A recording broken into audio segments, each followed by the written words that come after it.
Great American Songbook, Mr. Spaceman, with lyrics by William Shatner. Hey, Mr. Spaceman, won't you please take me along? I won't do anything wrong. Hey, Mr. Spaceman, won't you please take me along for a ride? Godspeed, New Shepard. I can't wait to hear your stories. Mark.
Thank you again, everybody, for joining us live for New Shepard's second human flight. We are T-minus 15 minutes to go. We continue to be in a hold here.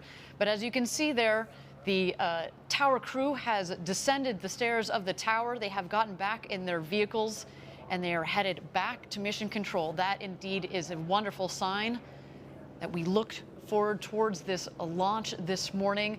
The weather looks good, as you can see here.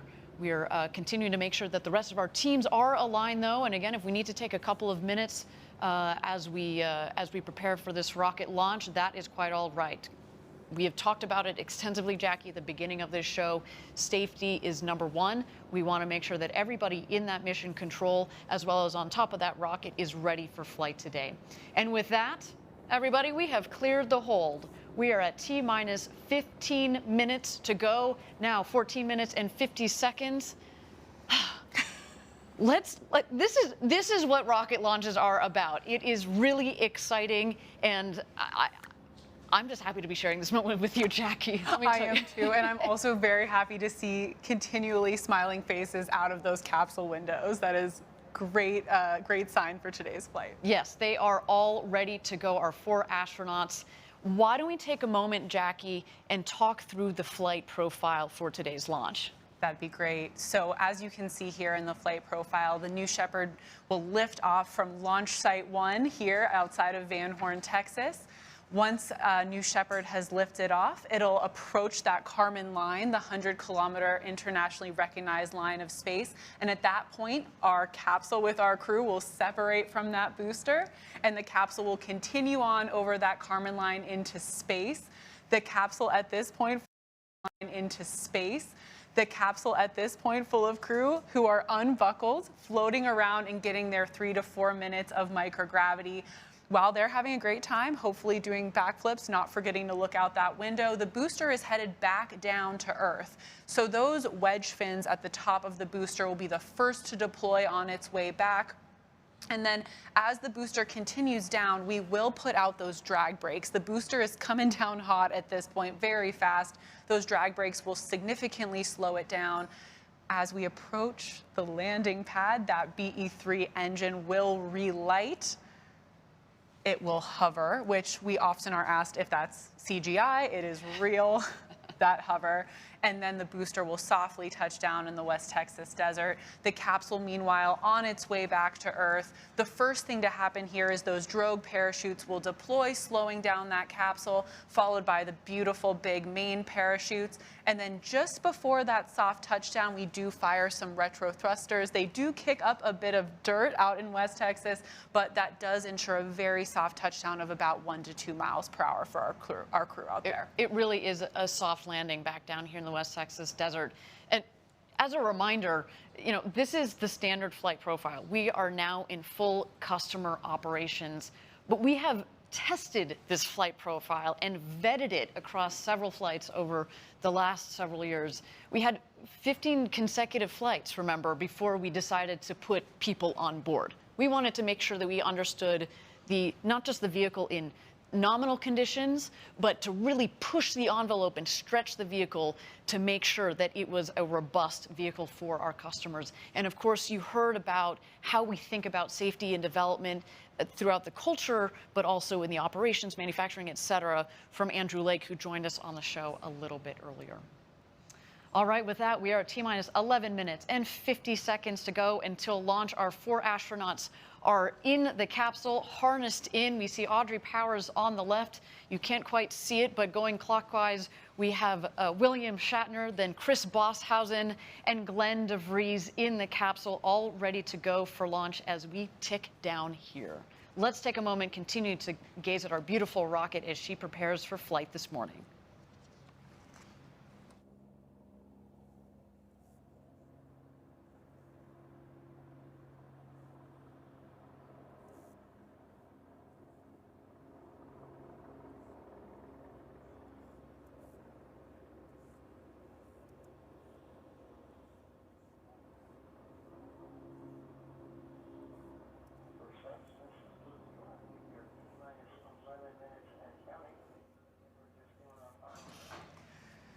Here we are at just about T-minus 10 minutes until launch with our astronauts and especially our customers, Glenn and Chris, on board. There's really no way to fully understand how they're feeling in this moment without being on there.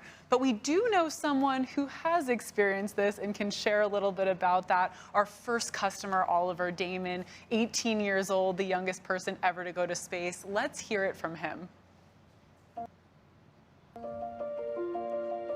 There was not a single moment in life that I thought I would be the youngest astronaut ever.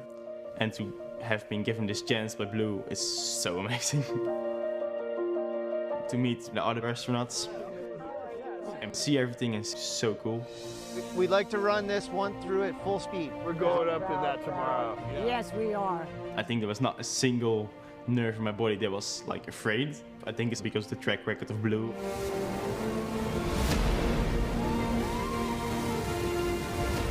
the launch and the power of the G's, like you're going up to the sky. Oh, wow. And of course the weightlessness. Oh, wow, God. Pretty cool. What I've just been through, I've been dreaming about all my life. Let's hope that many, many more people can do this. Because this experience you should share with more and more people. It's so amazing.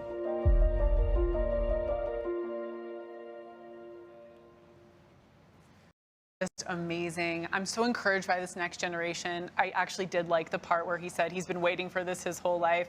He's substantially younger than me, so I'm still a little bit jealous of Oliver. We're at T-minus 9 minutes until our second human launch, awaiting the go, no-go poll. Channel 1 and UHF for the go poll for terminal count and launch. Capsule. Go. Booster. Go. Ground. Go. Safety. Go. Capcom. Go. Engineering. Go. This is the flight director on Channel 1 and UHF voice. Booster commence the terminal count. Copy flight. I guess that's it, huh? We're going. As you heard it, we are go for launch, go for second human flight. I am so excited for this crew. Now, earlier this week, I sat with them to discuss rockets and space in the future. Let's get to know our crew a little bit better. All right, guys, you're just a couple of days at this point from going to space. Anybody excited? Yes. A little bit. Something, just a little bit? You are. I am excited for you guys. I'm Glenn and Chris in particular. You have bought these tickets to go to space. Why?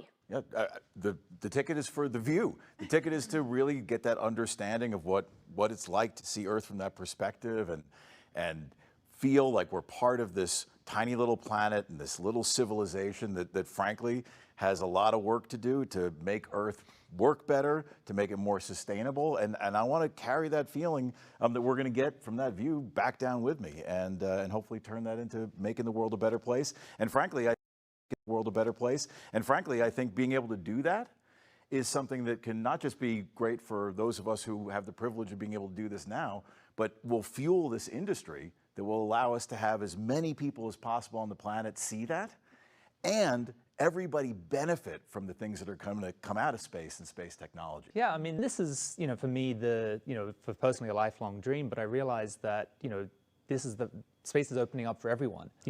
This is the beginning of a new era, right? The first 60 years of space exploration were the domain of governments. You had to be a space superpower to send highly trained astronauts into space.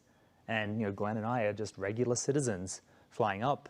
It's amazing that this is happening. I think in about 60 years, we'll look back at this year and go, this is the year the doors finally open for the human race to go to space. Fantastic. And Audrey, we both have talked about going to space for such a long time. What do you want to do with this experience? Well, to inspire I others? can't wait to get back to everybody at Blue and have them pepper me with questions. The folks who have designed this vehicle and tested this vehicle and just haven't asked me everything they want to know about what it's like when you're up there. And my nieces are coming to watch this, and they're teenagers, young kids now, and they're just absolutely mesmerized by this kind of stuff. My friends' kids are calling, and so I can't wait to talk to all them. Fabulous. And Bill, we'll end with you. You have inspired so many for so many generations. For the kids and the young people that are going to be watching this launch and who might want to be space explorers one day, do you have any words for them? Well, seriously, the truth of the matter is this whole Blue Origin thing is based on the idea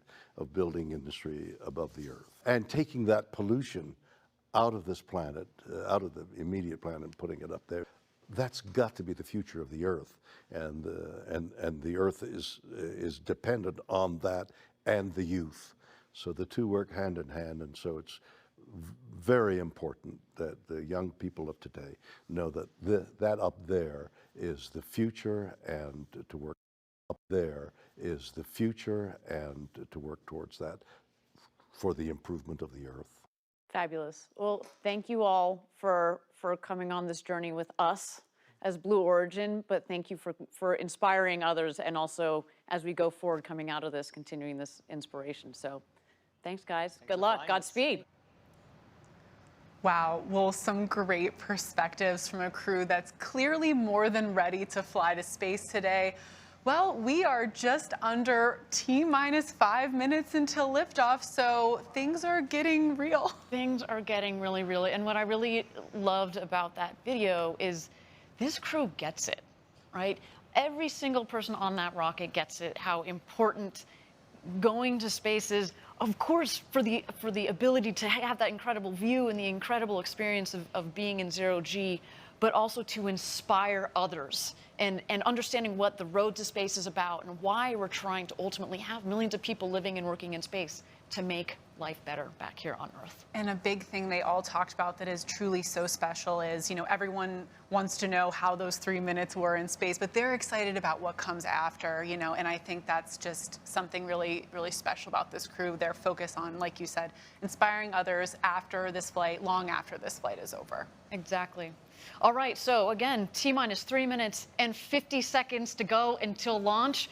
What's coming up shortly here? So at T-minus 2 minutes, we send the show over to New Shepard. She's a fully autonomous vehicle, which means that from T-minus 2 minutes through launch up to apogee and back down to landing, the rocket is in control of itself. Of course, we have an incredible team in the Mission Control Center that have their eyes glued on their screens to make sure that everything is going well and is within bounds.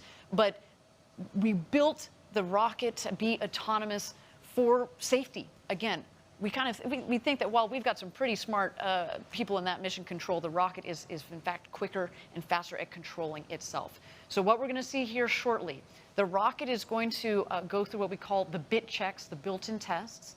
At the base of the rocket, you see 3 of the 4 fins down there. Those are the aft fins. Those are going to move back and forth. Also, what you're going to see at the base of the rocket, you can kind of see, it's a little hard in this image, you're going to see the engine nozzle gimbal. The engine moves back and forth. It also helps with the directional capability of the rocket on ascent, but also especially on descent as it comes in to land on the landing pad just 2 miles north of where it's taken off from. And then, of course, you've seen throughout the morning the rocket venting. It's full of propellant at this point, but we want to make sure that we keep the propellant tanks within bounds, of course, of pressure and temperature. This morning, a little bit easier to do that versus our last flight, which was in the middle of July. It was warmer. It's actually a nice balmy morning here down in West Texas. But again, we've got our team who have their eyes on their computer screens, making sure that everything is within bounds. And there goes the gantry retracting at T-minus 2 minutes. Let's listen in.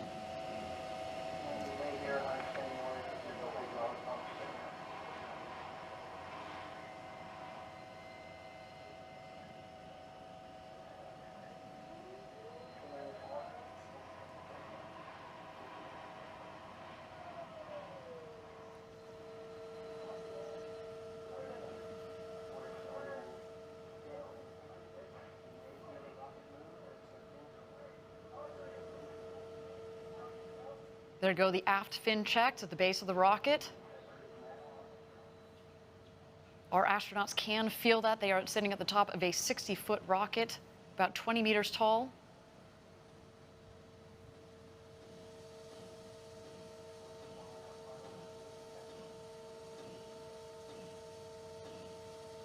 T-minus 1 minute. And there you can just see slightly there the gimbaling engine at the base of the rocket.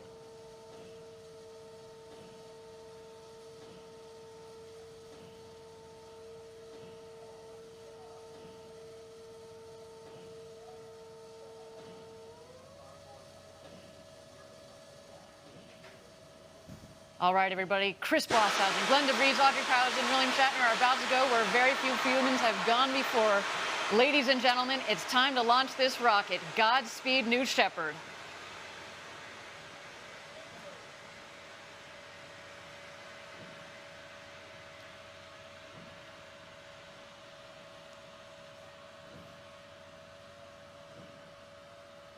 Minus 10, 9, 8, 7, 6, 5, 4. Command engine start. 2, 1.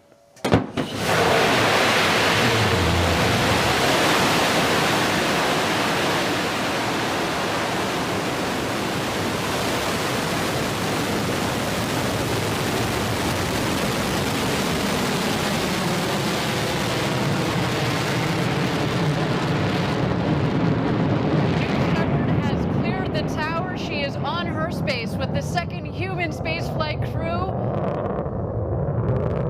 What a launch. We are on our way to Max Q, the first milestone here on its flight to space.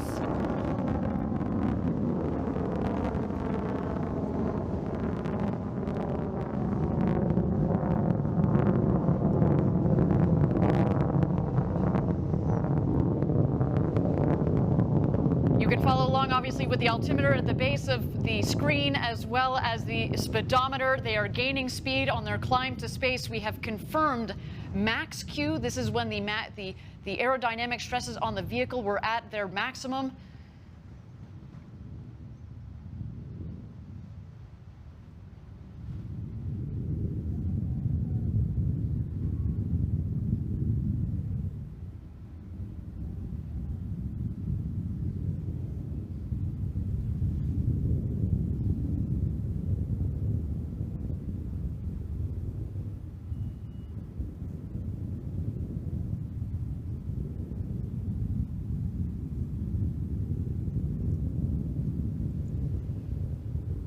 Thank you again, everybody, for joining us live for New Shepard's second human flight with Audrey Powers, William Shatner, our customers Glenn DeVries and Chris Bosshausen on board. They are well on their way to space. So far, a nominal flight, a clean burn on our Blue Engine 3. New Shepard giving them a beautiful flight to space this morning. The rocket is climbing towards an altitude. We're aiming just over the Kármán line, the internationally recognized line of space of 100 kilometers. That is about 328,000 feet. And a gorgeous view down the rocket. And now we've had main engine cut off. The BE-3 engine has shut off. And in just a moment, we're going to separate the capsule from the booster. And at that point, our astronauts will have the opportunity to get out of their harnesses and enjoy the beauties of zero G. Let's wait to listen.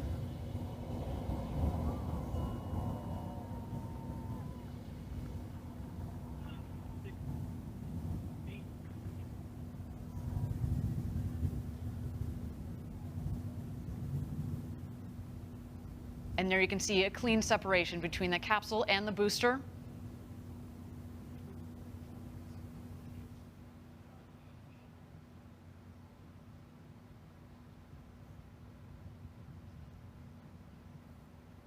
And there you can see the capsule from the top of the booster. They are continuing their ascent over the Kármán line.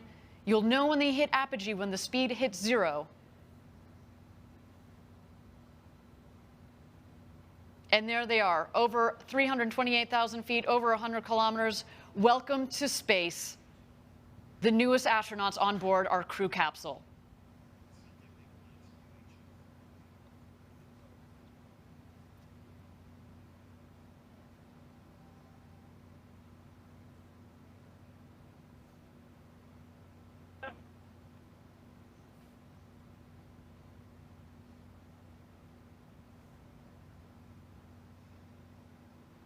And there they are. They have just about hit their apogee at about 351,000 feet.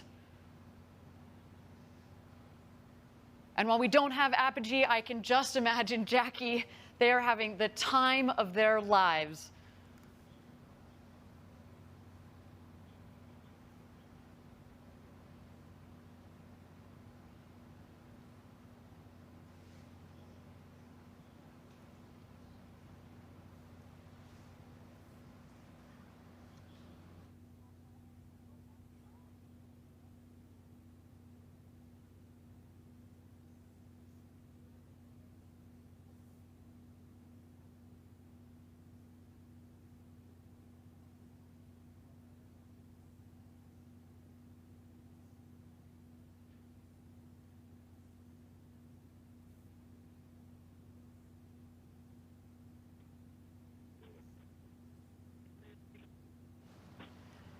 Thank you again, everybody, for joining us live from West Texas. So far, a nominal flight for our second human crew.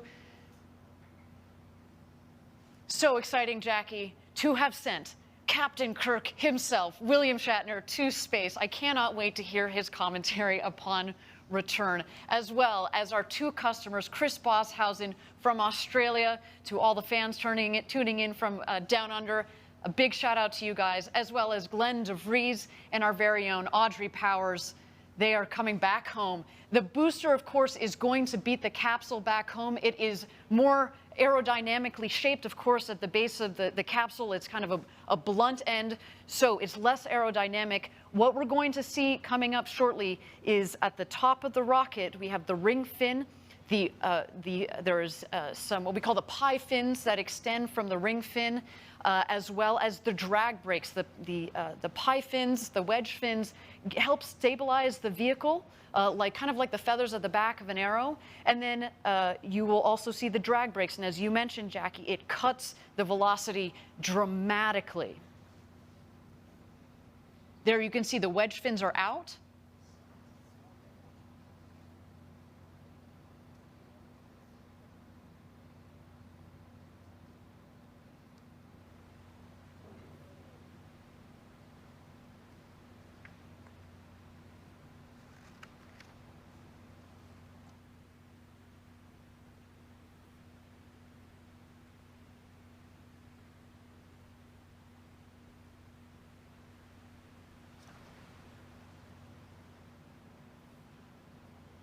Here we see the descent. We are going to expect the BE-3 engine to relight just at about 3,600 feet or about 1,200 meters above ground level. Let's wait for that now. The drag brakes have deployed. And here we come, New Shepard.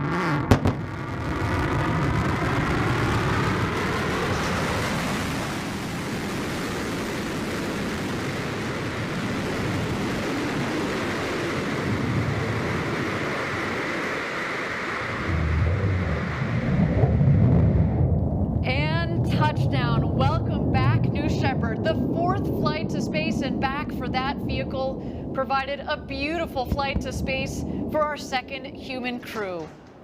Wow, that gets me every time we do this live down here in Texas. The sonic boom is so cool. Drag brakes are folding back in, as have the wedge fins. Just looks like you could fuel her up and go again. What do you think, Jackie? And even when you know to expect the sonic boom, it still catches you off guard every time. Talk about a rumble. A beautiful sight of our New Shepard rocket there in the West Texas desert. But of course, the show is not over. The capsule is descending. We are waiting for first the drogue chutes to deploy. Those are very much like the guide parachutes. They will subsequently be followed by the main parachutes that will first reef and then fully inflate. And there go the drogue parachutes.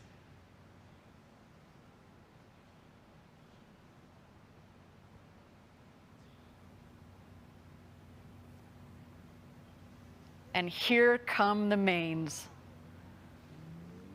Whew, what a flight.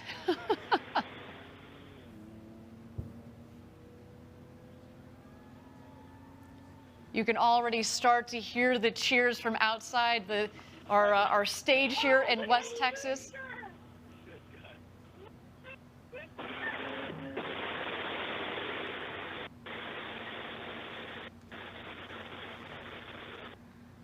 I just threw a piece of fog cola. And there's a lot. Look out the window, Audrey. Oh, yeah, I see it. I can't see the booster. Where is it? From the cover. It's going to rotate. I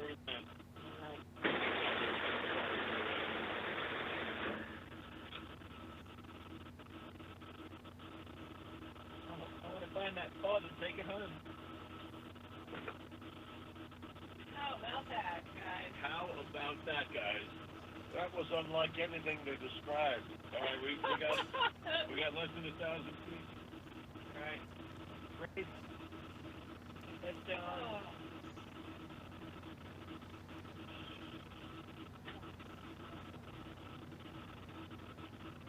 And here comes our crew back into the desert. Newest astronauts 5, 96, 97, 98, and 99. That's unlike anything you'll ever feel. Stand by touchdown. Stand by touchdown. Stand by touchdown.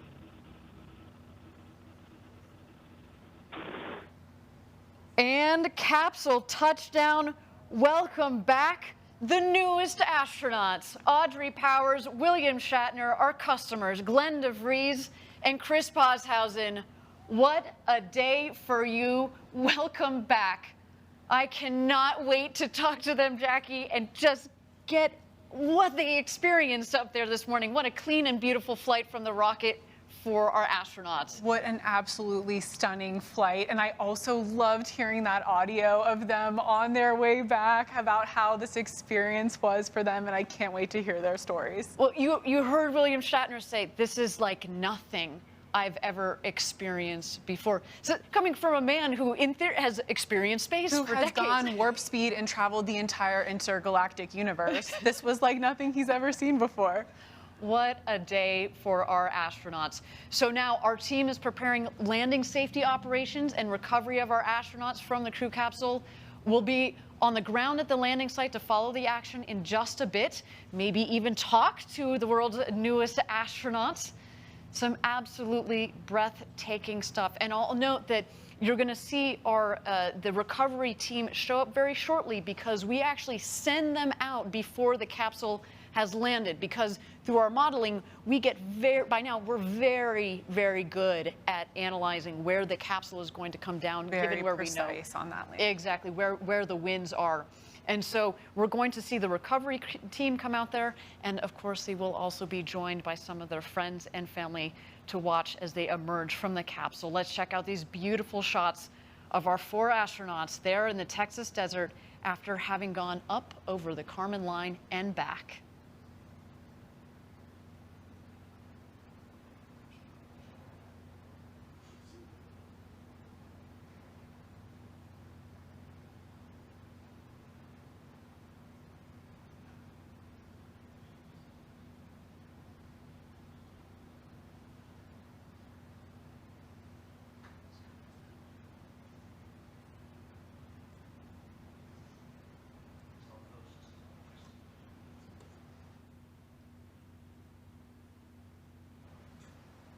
And here's some beautiful shots of our 4 astronauts in the capsule awaiting the recovery team. I understand from Capcom that they have had communications with those 4 astronauts, and they have all given the thumbs up that they are doing A-OK after an exhilarating flight to space and back. Awaiting that recovery team in that champagne shower, which Yes. I'm now regretting that we don't have any champagne for ourselves, Ariane. That feels very unfair after this show. There's some waves from our astronauts there.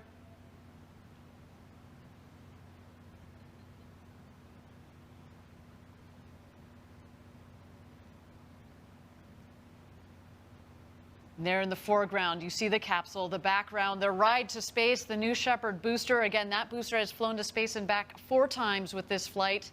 And coming to get them is the recovery crew.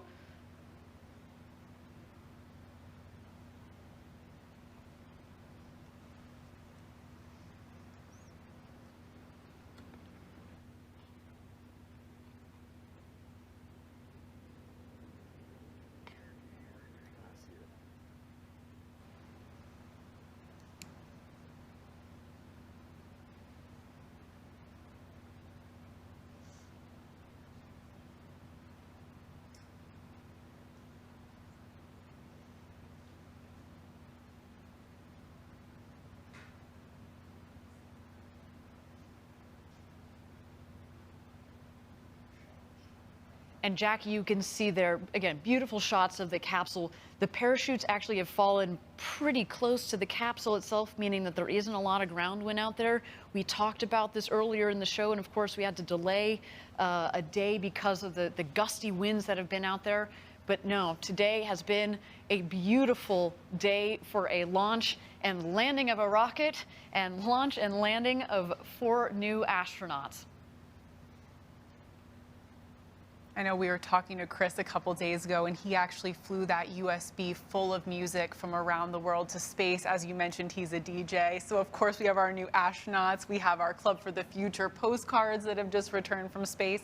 And, of course, you know, some of the personal items like this awesome USB full of music.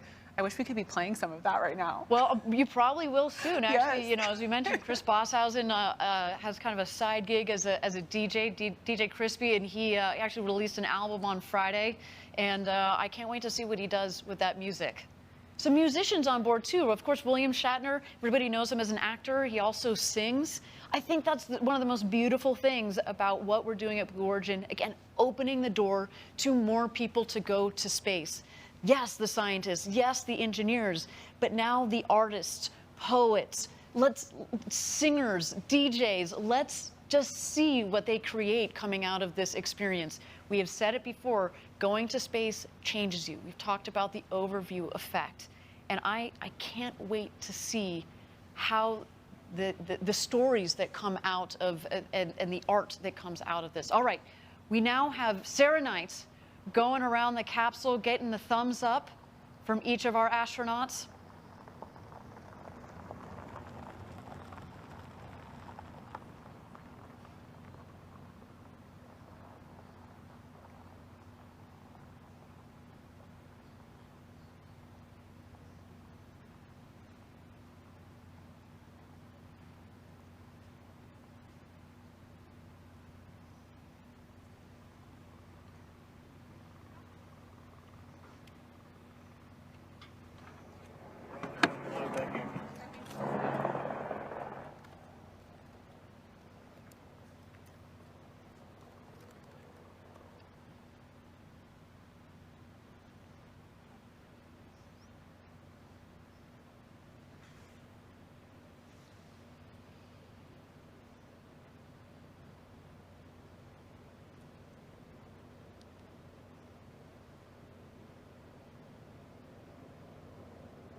Thank you again, everybody, for joining us live from West Texas, where we have just completed our second human flight of the New Shepard vehicle.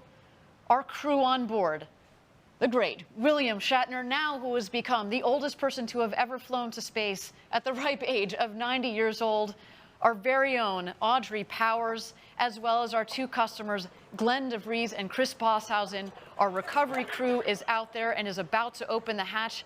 There is our founder, Jeff Bezos, giving the big thumbs up.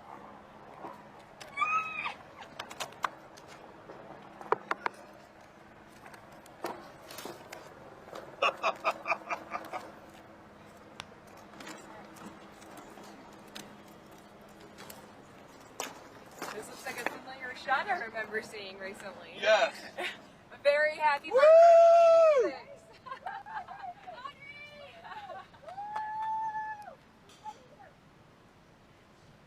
And here come their friends and family.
Again, thank you everybody for joining us live from West Texas at our launch site 1. Our second human space flight crew has gone to space and back up over the Kármán line, just over 351,000 feet. We're awaiting Jeff Bezos, who is now opening the hatch. Yes.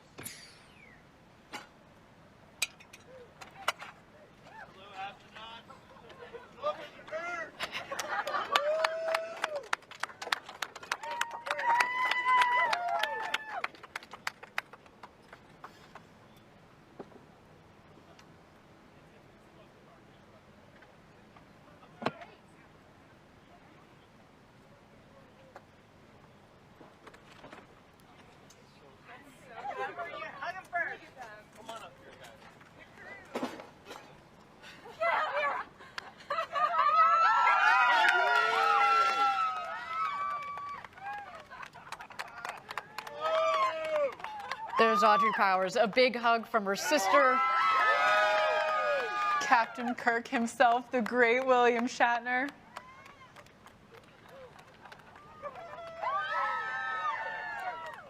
Our customer, Chris Bosshausen, the first full Australian citizen to go to space and back. And Glenn DeVries.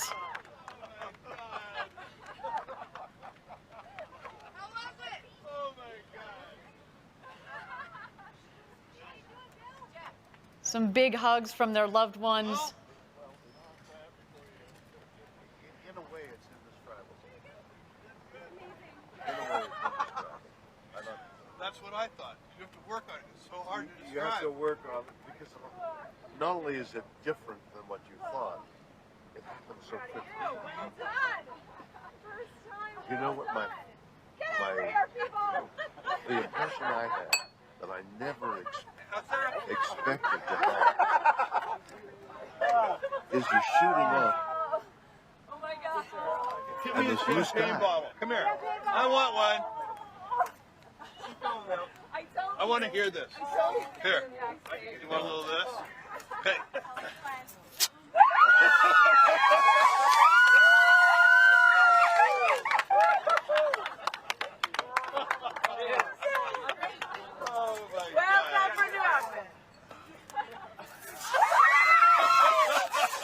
The champagne showers have begun. Smiles all around. William Shatner taking in the moment clearly. What you have done. If everybody in the world needs to do this. Everybody in the world needs to see the Oh my God. it was unbelievable. Unbelievable. I mean, you know, the little things of weightlessness. But to see the blue cover go whip by, and now you're staring into blackness. That's the thing. The covering of blue, this sheet, this blanket, this comforter of blue that we have around us. We think, oh, that's blue sky. And then suddenly you shoot through it all of a sudden, as though you whip off a sheet off you when you're asleep, and you're looking into blackness, into black ugliness. And you look down, and there's the blue down there, and the black up there, and it's just, there is Mother and Earth and comfort, and is there death? I don't know. Is that death? Is that the way death is? Whoop! And it's gone. Jesus. It was so moving to me. This experience has been something unbelievable. You see, yeah, you know, weightless, my stomach went up, and I thought, God, this is so weird. But not as weird as the covering of blue. This is what I never expected. Oh, it's one thing to say, oh, the sky and the thing and the fragile thing. It's all true. But what isn't true, what is unknown until you do it, is there's this pillow, there's this soft blue. Look at the beauty of that color. And it's so thin. And you're through it in an instant. It's what how thick is it? I mean, the atmosphere. Is it a mile? 2 miles? I mean, it depends on how you measure, because it thins out, but maybe 50 miles. But you're going 2,000 miles an hour. So you're through 50 miles whatever the mathematics Fast. are. Yeah, really You know, fast. it's like a beat, and suddenly you're through the blue. And you're into black. And you're into, you know, it's mysterious and galaxies and things. But what you see is black. And what you see down there is light. And that's the difference. And not to have this, you have done something. I mean, whatever those other guys are doing, what isn't, I don't know about that. What you have given me is the most profound experience I can imagine. I'm so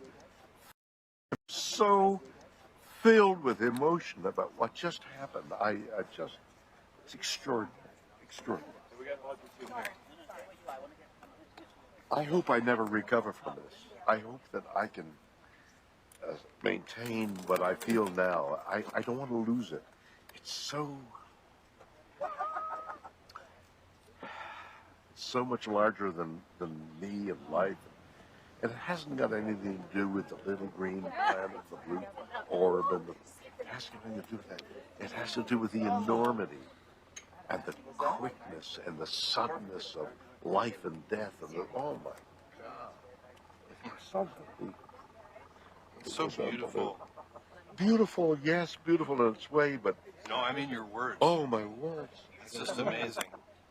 I don't know. I can't even begin to express what I would love to do is to communicate as much as possible the jeopardy, the moment you see how the vulnerability of everything. It's so small. This air, which is keeping us alive, is thinner than your skin. It's a sliver. It's immeasurably small when you think in terms of the universe. It's negligible. This air. Mars doesn't have it. Nothing. I mean, and when you think of way carbon dioxide changed to oxygen, and what is it, 20% at some that level that sustains our life, it's so thin to dirty it. I mean, that's another whole And you shoot subject. through, what you were saying about shooting through it so fast. So quickly, 50 miles And then you're just in blackness. You're in death. Yeah. The moment This is life. This is life, and that's death. And it's in an instant, you go, wow, that's death. That's what I saw. That's amazing. That's amazing. And wow. I am overwhelmed. I had no idea. You know, we were talking earlier before going, well, you know, it's going to be different. You go, yeah, it's going to, and you have whatever that phrase is you have, that you have a different view of things. It doesn't begin to explain, to describe what for me. I mean, everybody's going to, but. And this is now the commercial.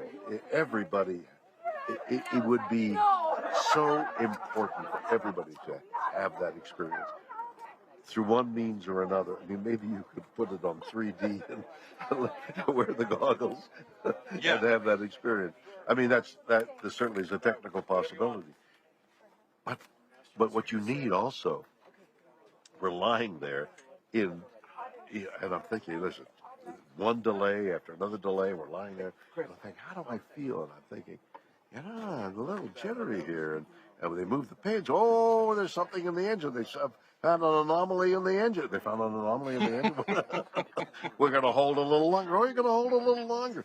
And I feel this, the stomach, the biome inside, and I'm thinking, okay, I'm thinking I'm a little nervous here. Another delay, I'm a little more nervous, and then the thing starts.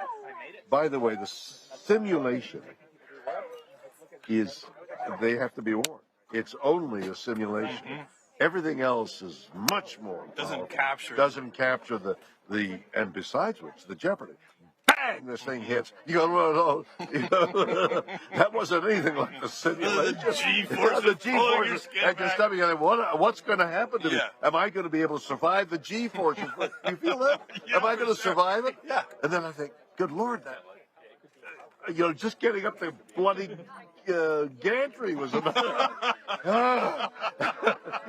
Oh my God, what an experience! What? Nothing. It looked like you had a moment of camaraderie with your. Oh, we all crewmates hugged up each other. there and- You know, you share. It's like being in battle together, really. And there is this bonding of being in battle, but you're also embattled inside yourself. Oh my goodness! Wow, I have had an experience. We're gonna pin you guys now. Woo! Okay. All right. Bill. Wow. Remember that conversation we had about it not being expectations? Thank you again, everybody, for joining us live. Our second New Shepard astronaut crew has made it home. We just heard some wonderful words from William Shatner, Captain Kirk, who finally had the opportunity to go to space. He became the oldest person to have ever flown to space at the age of 90, if you can believe it. He, of course, went up there with our very own Audrey Powers, our two customers, Glenn DeVries and Chris Bosshausen. Jackie, you heard what William Shatner was saying. What a moment. Everybody needs to see this. He was commenting on, you know, the fragility of it all, just how thin. You think, oh, here we are, it's all covered in blue. But then when you go in a rocket, go through it, and you see how quickly it turns to black. I mean, he was literally moved to tears by it. And it is, we've talked about it before. Rockets with people on board is an emotional experience.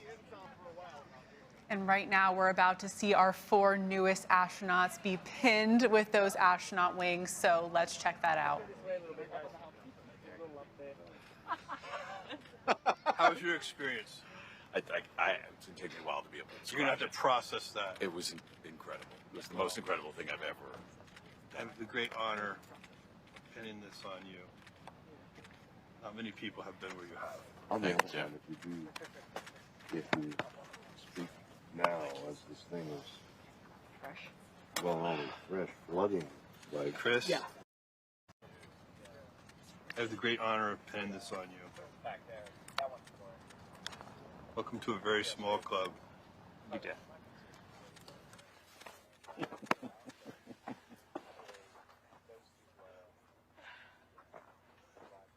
Bill, it's my real honor to pin this on you.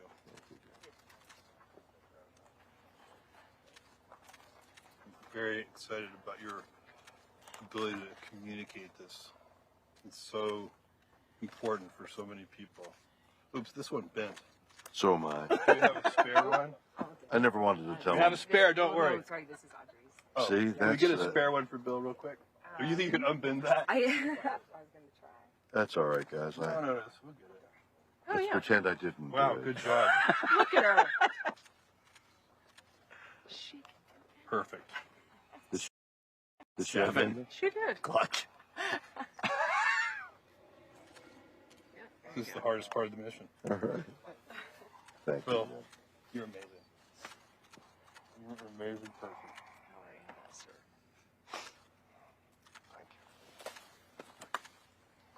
Audrey, you are so deserving of this. Thank you. You've worked so hard on this program, and all your life, you've been dreaming of this.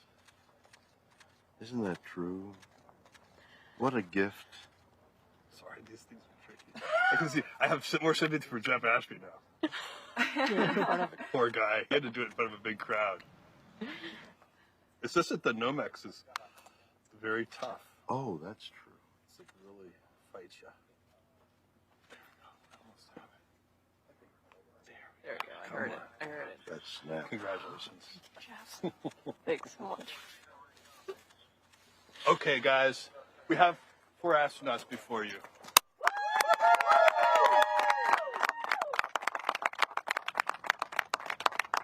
That was absolutely amazing. As Jeff said, we've got 4 astronauts before you. Thank you, everybody, for joining us today for Blue Origin's second human flight. Of course, a special thank you to Chris Bosshausen and Glenn, our customers. We look forward to, in the next several years, flying more and more of you customers from around the world. And if you watching at home are interested in flying with us, please go to blueorigin.com and click on Fly to Space. We cannot wait to send you up.